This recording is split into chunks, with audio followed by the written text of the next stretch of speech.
বাংলাদেশের একমাত্র প্রবাল দ্বীপ সেন্ট মার্টিন একটি স্বর্গীয় স্থান, যেখানে প্রাকৃতিক সৌন্দর্য, বিশাল সমুদ্র এবং নীল জলরাশির মিলন ঘটে। তবে আপনি কি জানেন এই দ্বীপে পর্যটন কার্যক্রম সীমিত করা হয়েছে? কিন্তু কেন? আজকের ভিডিওতে আমরা জানব সেন্ট মার্টিন দ্বীপের পর্যটন সীমিত করার আসল কারণ কি, এবং এর ফলে এই দ্বীপের পরিবেশ ও প্রাকৃতিক সুরক্ষায় কী প্রভাব পড়ছে। সেন্ট মার্টিন বাংলাদেশের সর্বদক্ষিণের দ্বীপ, মিয়ানমারের সীমানার কাছে অবস্থিত। প্রাকৃতিক সৌন্দর্য, সাদা বালুকা বেলা এবং ঝলমলে নীল সমুদ্র। এখানে গেলে মনে হবে একেবারে স্বপ্নের দেশে আছেন। তবে সেন্ট মার্টিনের মতো এই সুন্দর দ্বীপে বছরে লাখ লাখ পর্যটক আসেন, কিন্তু এই পর্যটন বৃদ্ধির সাথে সাথে দ্বীপের পরিবেশের ওপরও চাপ পড়ছে।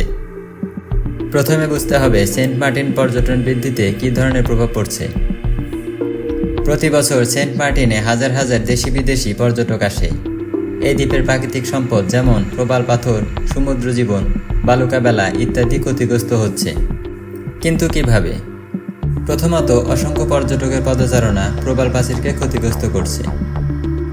প্রবালের ক্ষতি হলে সমুদ্রের জলাভূমি এবং সামুদ্রিক জীবনের সঙ্গতি নষ্ট হতে পারে।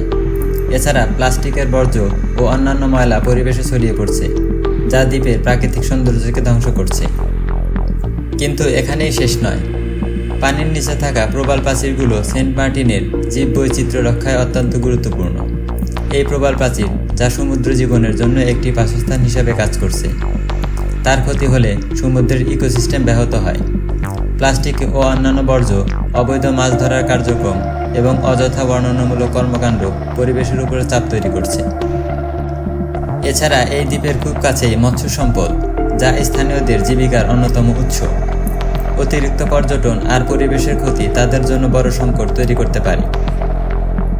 এসব সমস্যার কথা চিন্তা করে 2019 সালে সরকার সেন্ট মার্টিনে পর্যটন সীমিত করার সিদ্ধান্ত নেয়। এই পদক্ষেপের লক্ষ্য ছিল দ্বীপের প্রাকৃতিক সম্পদ রক্ষা এবং পরিবেশের ক্ষতি কমানো। সরকার পর্যটকদের জন্য বিশেষ কিছু নিয়ম নীতি প্রবর্তন করেছে। তবে পর্যটক সীমিত করার মানে কিন্তু পর্যটক বন্ধ করা নয়। এখানে এখনও পর্যটক আসতে পারবে, তবে তাদের জন্য কিছু শর্ত আরোপ করা হয়েছে। যেমন বিশেষ করে প্রাকৃতিক সম্পদ রক্ষার জন্য প্লাস্টিকের ব্যবহার নিষিদ্ধ করা হয়েছে এবং নির্দিষ্ট এলাকা ছাড়া অন্য কোথাও বসতি স্থাপন কিংবা ময়লা ফেলা নিষিদ্ধ।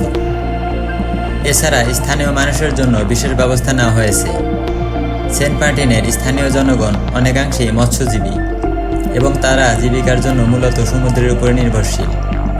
এই প্রাকৃতিক ভারসাম্য রক্ষা করলে তাদের জীবনযাত্রাও সহজ হবে।